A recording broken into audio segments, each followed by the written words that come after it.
ITNation Connect 2024 was last week.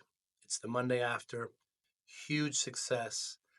Largest MSP event of the year. So many new announcements. So many new exciting things going on.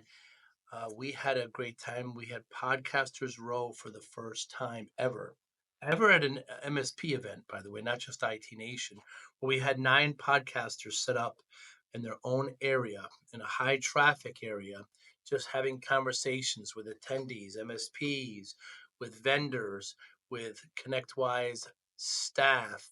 Just a wonderful event. Ushering the new CEO, Manny Ravello, as Jason McGee exits, and lots of great new product announcements. I personally had a speaking session there as well, which was a great success, how to help MSPs in sales and marketing with podcasting. There was great after parties with Universal and Stone Temple Pilots, and Tony Hawk spoke, and it was an incredible event. We recorded many, many conversations, and the following is one of the conversations. And they were all great. It was a high traffic area, so they might be a little noisy, but just a great, great event. I encourage everyone to consider going to it. Thanks so much for listening. Hi, I'm Joey Pinz, and here's my 45-second introduction. After starting my business in the 90s, I started developing poor habits of eating in my diet because of working way too much. I found myself at 340 pounds. The doctor told me if I don't lose the weight, I'm not going to see my daughter graduate. I took the next 7 months, lost 130 pounds. People ask me, how'd you do it? What's the secret? I need to lose weight. How'd you do it? How did I lose the weight? Just one word: discipline. I've had other successes in life, and I attribute them all to discipline. Now, I'm not the king of discipline, but I believe that it can help all of us. Friends convinced me to start a podcast. The podcast mission: how do we better ourselves and society? I talk to interesting people in health, fitness, sport, wellness, business, technology, science, art, and culture. And I eventually asked them how discipline plays a role in their life. Podcast vision: growth through learning from others. How'd you do with the hurricane? We did okay. Tornadoes almost got us. That's right. I'm a Canadian, so I didn't realize that it wasn't on my bingo card, but it went north, the wind and rain. Yes, and we're 20 feet up, so we're kind of inland. So we didn't kind of have a risk, and I didn't even put up shutters or anything. You didn't? And then I had all my hockey buddies out with their iPhones, watching funnel clouds come and turn houses and cars upside down. Unbelievable. On their street.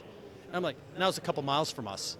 I was like, I didn't realize that on the outside of a Cat 5, the outer rim is just all tornadoes. Because, you can think about Isn't that interesting? This Cat 5 winds are hitting air that's stable. It's stable. And it's what's it doing? It's twisting Whoa. it. So the whole thing is tornadoes on the outer edge. So you don't want to be on the eye of the hurricane, and you don't want to be on the... These things are 400 miles wide. Wow. You don't want to be on the outer edge. Wow. So it's actually safer to be in it. you kind of want to be like not the eye, you want to be in the outer bands. And I think that's where I was in Tampa. I'm in Riverview, and we just you guys lost were power. kind of the eye went right by you. You did. It dipped a little south of us. Yeah. But yeah. I mean, I just moved there, and that's the biggest hurricane in like 100 years. Did you get flooding on the first one? Or? I didn't get no flooding. We just didn't even lose power. It was nothing for us. Yeah, you didn't see it in the first one, Helene. That didn't come down the south. No. Yeah. All climate change. All hurricanes go up the Gulf now. Right, they just go up the Gulf. Yeah, absolutely crazy. And you still love riding that motorcycle. I'm still riding the motorcycle. You didn't ride it here. No. That's too The kids long. are here. Michelle's here. Right, that's right. The family's here and everything. Yeah. We're here at ITNation, Jay. The biggest event of the year for MSPs. Thousands of attendees. 7,000 MSPs. Unbelievable. Yeah. And yesterday we got the keynote from the Manny Ravello, the new CEO. He gave some statistics out. What's happening new in the industry that we need to know about here in November 2024? Yeah, the great thing is every statistic Manny gave was a Canellis number. That's right, he said that. So I think 7 or 8 of the slides were ours. The fact of the matter is, it's a tough environment with our customers. How so? Where, a lot of things going on. One is, economics are still not there. We're not in a recession, but we're in kind of this headwinds, for our customer spending. Interest, inflation, we went, through difficulties. There's still difficulties. 45% of the world's population, including the United States, went into elections this year. So that's, kind of slows down buying. Climate change, we recorded the hottest summer. We just went through 2 hurricanes in Florida in the last few weeks. So lots of things going on. When you go to Davos, though, kind of the world economy, the smartest, richest people in the world all fly in on their private jets. Yeah. Cybersecurity hit the top 5 for the first time ever. Really? The world economy is 105 trillion, and it's growing by 2.6. Of the 27 industries, tech is the fastest growing. It makes up about 5% of the world's economy. Wow. So next year, businesses and governments around the world will spend 5.4 trillion, about $1 trillion in hardware, about $1 trillion in software, and $3 trillion in services. Unbelievable. And here's a plot twist. Services are growing faster than hardware and software. Wow. Every day, everyone hears about, what is Apple doing, what's Microsoft doing. This morning, NVIDIA became the richest company in the world. Did they on really? the stock market. So this is all we hear about.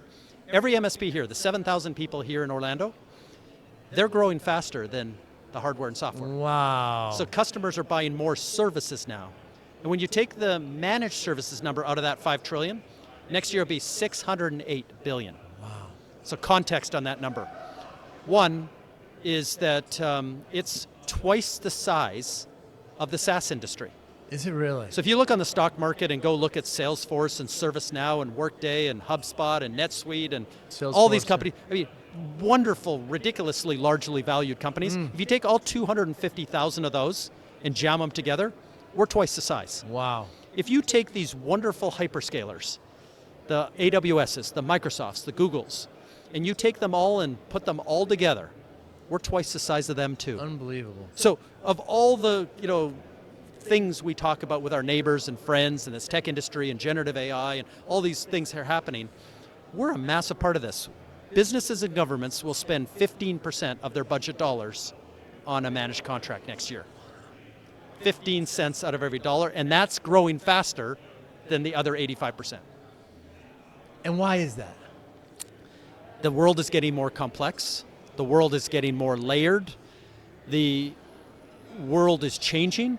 First, we watch the trends, so forget about the numbers for a minute. By the end of this year, within a month, the majority buyer of that 5 trillion will be a millennial, born after 1982. They buy differently. Yes. They love subscription consumption models. They love digital marketplaces. They're integration first buyers. The criteria changed from baby boomers and Gen X like us. So different psychology, different behavior, different journey, which means degrees of complexity. I grew up in the early days of IBM where you couldn't get fired for buying IBM. Right.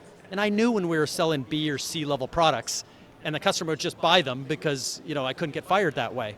Well, now customers don't buy B and C products. They buy A's. Right. And today on average they'll put 7 A's together and need the implementation, the integration, the provisioning.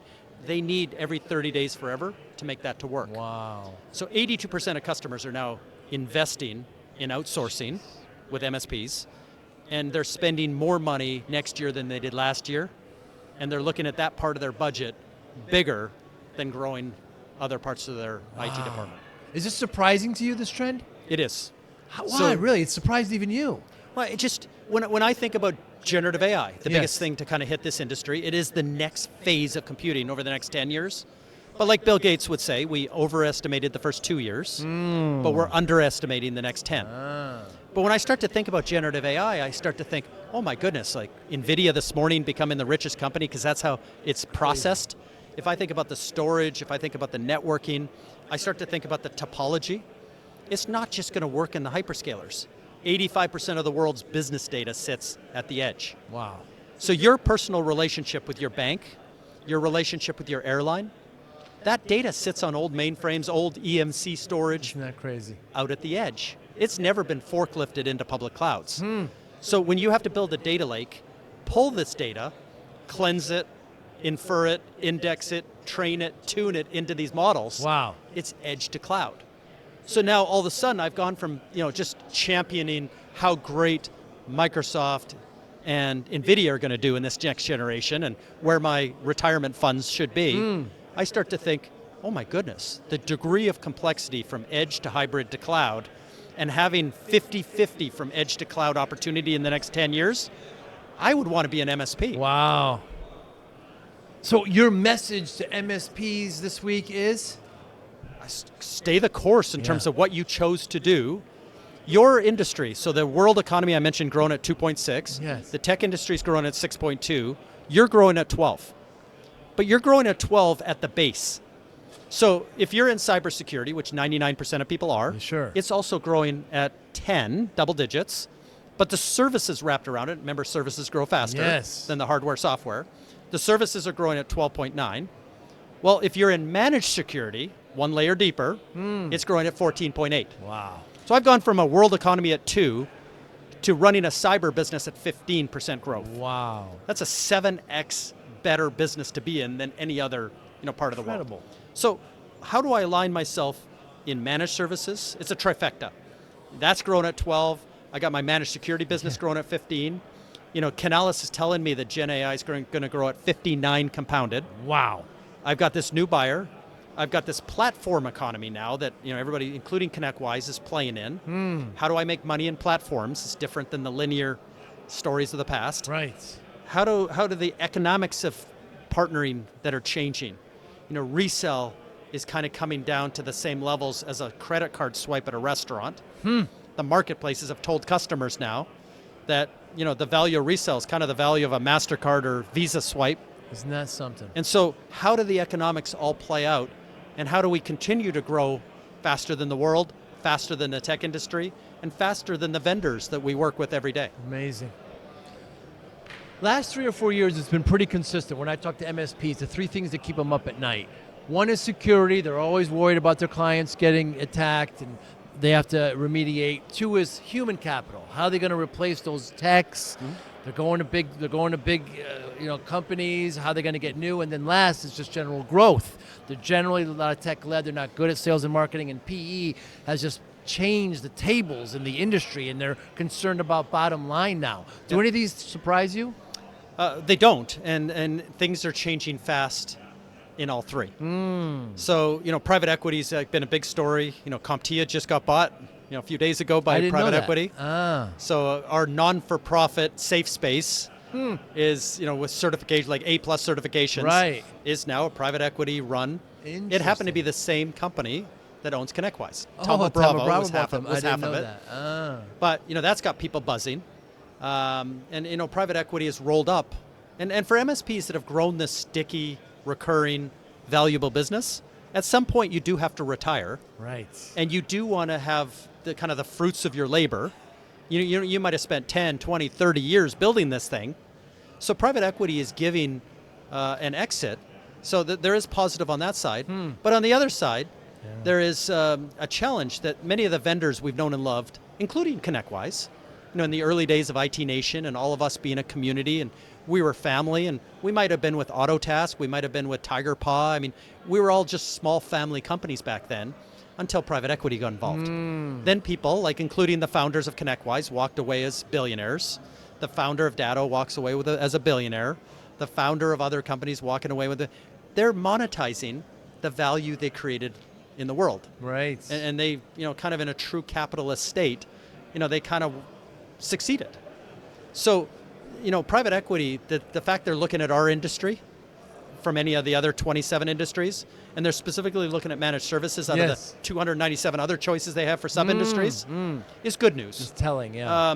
But it doesn't mean that vendor that we have today that's a community, a family member of ours, is going to be there a few years from now when they go up market, when they change around their executive team, the people we know and love that would be at the hotel lobby bar with us tonight, and they'd be in our community. Yeah, that may not be the case. So MSPs have to have their head on a swivel. And we know that 20 years ago, half the Fortune 500 companies no longer exist, and 20 years from now, half the ones today won't exist. The same thing goes in our industry. When you walk through the 160 sponsors here at ITNation, you got your people that helped build your business around. But you're not going to die on that hill. You're going to continue to lean into cyber because it keeps you up at night, as you just said. Does, yeah. You're going to continue to worry about hiring the best people. Good news is those big tech companies that private equity all took over, they laid off over 500,000 people in the last 2 years because that's what private equity does. It's a shareholder run. These are people that want to buy bigger yachts. Right. But we can pick up some of that benefit and spread out and do those salaries and get access to that capital. So we can take advantage. While it keeps you up at night, in most cases, in the end, it creates an opportunity as well. So just understanding the system underneath. And I would always say to anyone that has any anxiety or is losing any sleep, just spend more time understanding the system. If there's somebody with money that wants more money, who wants a bigger yacht, just don't, it's a system you don't control. Right. But is there a way to draft off of that? I mentioned, a new richest company in the world, and you've got all these, $3 trillion companies that are going to become $10 trillion companies. Yes. There's nothing stopping them. So you're not going to stop that, or nor do you control it. But how do you go draft on that? Every one of them's kicking off $6, $7, $8 of opportunity for every dollar they get. So just go double click on the system. Wow. What would I have to do? Who do I hire? How do I change my sales and marketing? How do I co-sell? How do I co-market? How do I co-innovate? What would I do as a smart person to go get my fair share, my little, nit of fair share of these really big numbers, and just draft?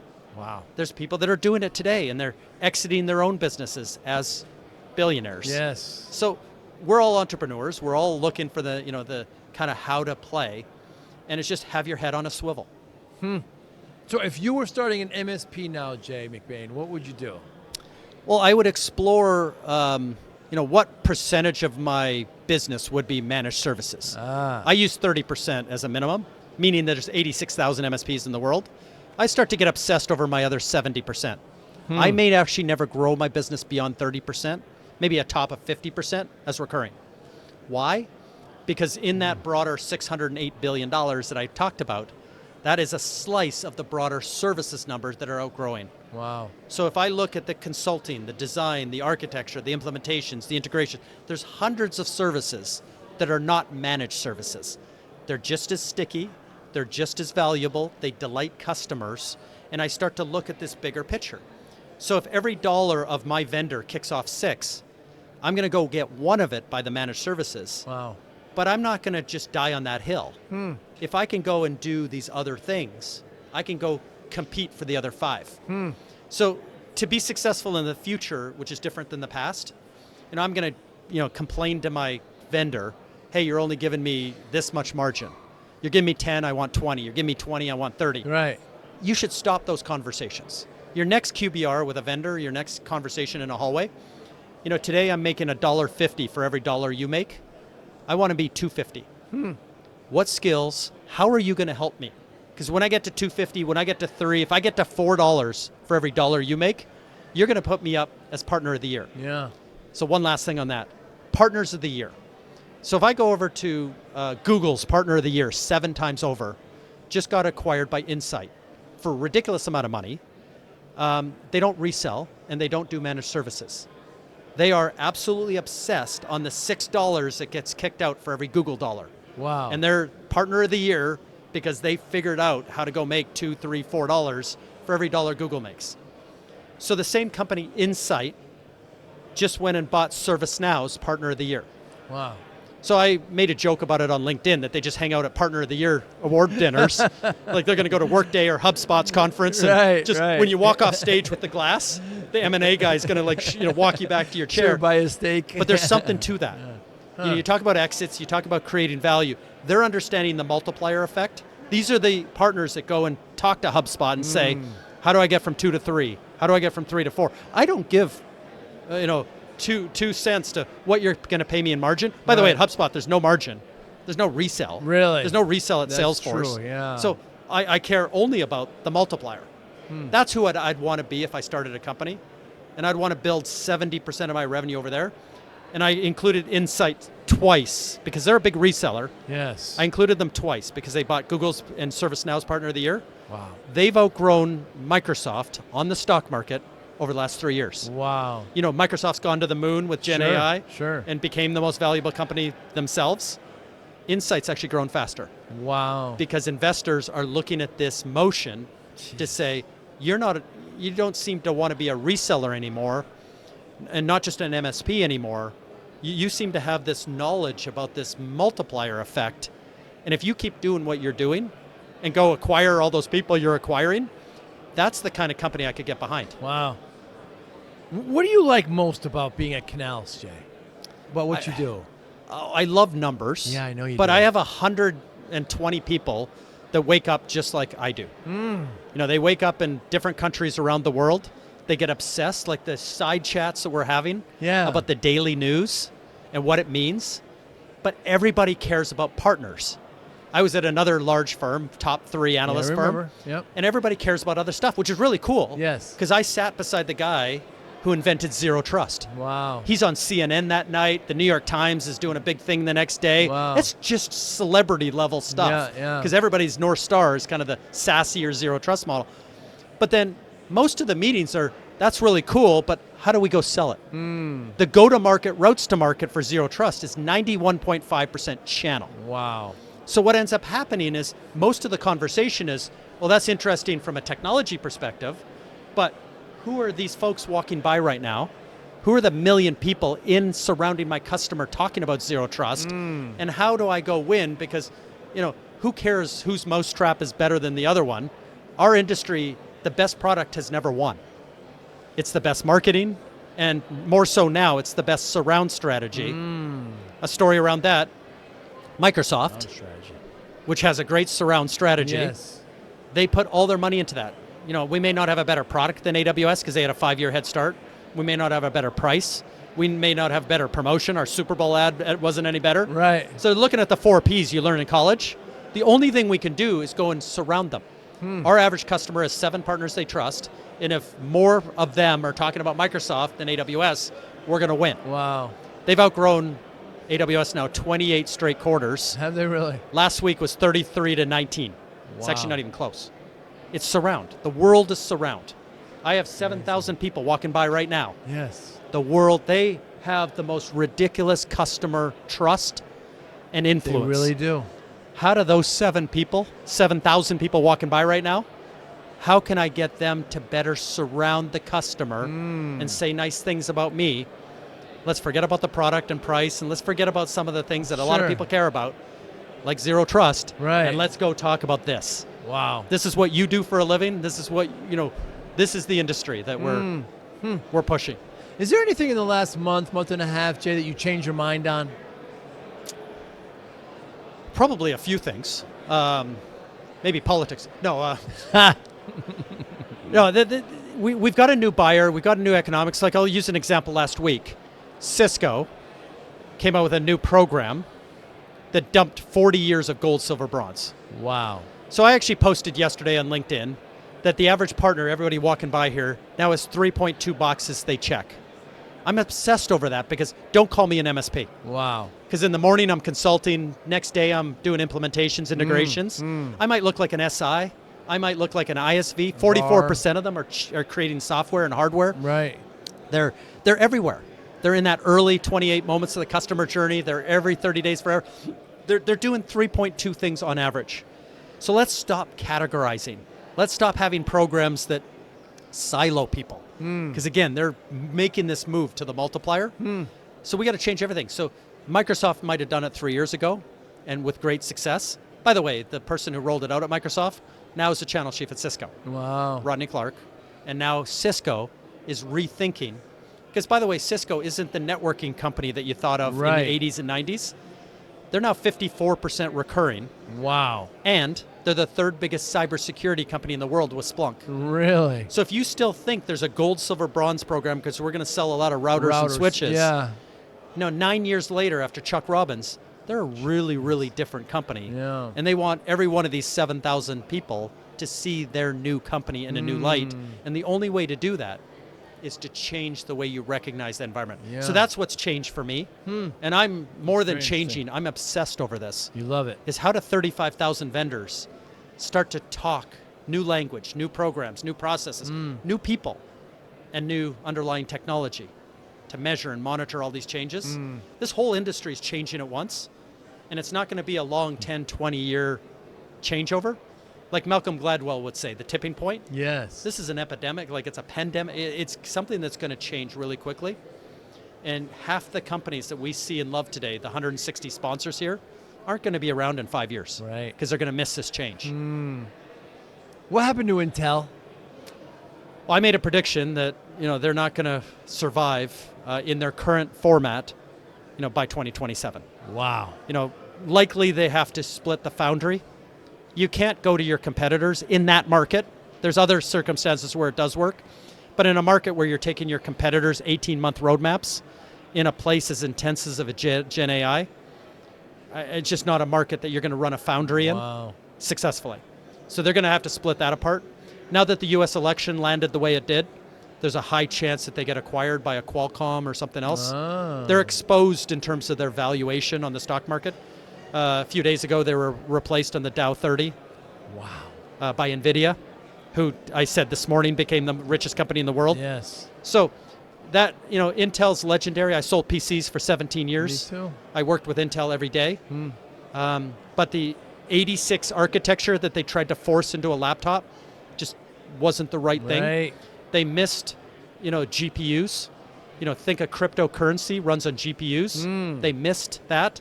And then Gen AI runs on GPUs, not CPUs. Right. And they missed that. So, a company gets too big and too stuck. You think of this, and you read books, as you do your MBA, The Innovator's Dilemma. Yeah. Which is, we had this chip since 1977. IBM put it in their first PC, August 12th, 1981. It was legendary. We went 286, 386 Pentium. But all the i7s and i9s we have today is still that old architecture. Isn't that something? It runs hot, it runs slow, and it doesn't run the next generation of technology. So how do you run this really big company that has this cash cow? And the only parallel I can run is Microsoft. Wow. Who was running after Gates with Steve Ballmer, Windows, 365, Yes. Office, and developers, bombastic. It took an engineer to come and rethink that company. Nadella, yeah. And I just, Intel never had that moment for an engineer to break down the system, think forward, listen to more analysts and think about more futurists.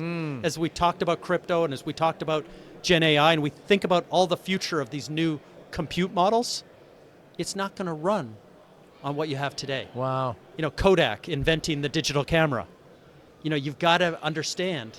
And sometimes it's just, the best management and the best everything, it's just not going to work. Right. The world continues to evolve. It sure does, Jay. Have your head on a swivel. Yeah. So, we talked last time, my journey. I started the MSP, gained a lot of weight, and got up to 340 pounds, lost 130. People ask me how I always say discipline, and I asked you last time you were on. I ask you now, how does discipline play a role in your life? As an analyst, it drives my wife nuts. But Poor Michelle. when I was 11 years old, I started digitizing my life. Yes. Every picture back to 1950 of my parents got Did you digitized. really? I built my own Quicken program. So the first paper route, the first dollar as a Canadian kid, I spent on a Slurpee and hockey cards. But that first dollar is tracked.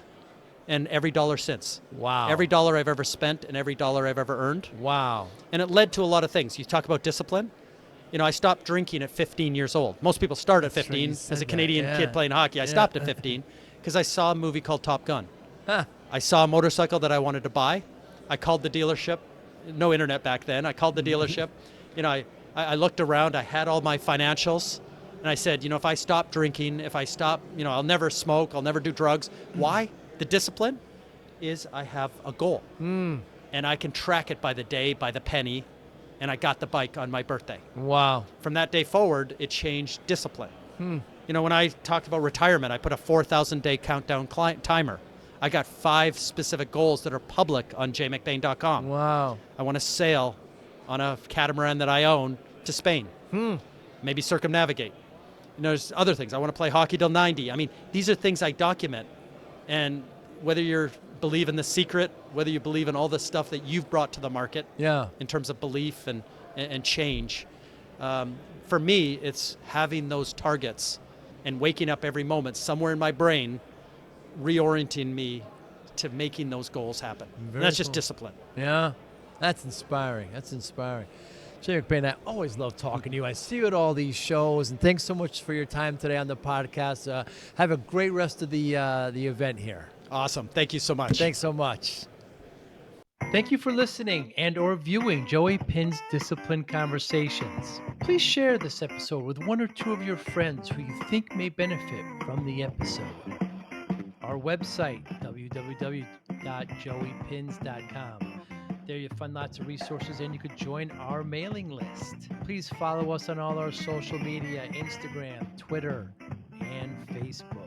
Podcast information, the video version of our podcast is on YouTube. Please subscribe. Audio is on all major podcasting platforms. Please follow them. And if you like it, please consider giving 5-star rating. Would really appreciate that. Thank you again for listening or watching Joey Pinz Discipline Conversations.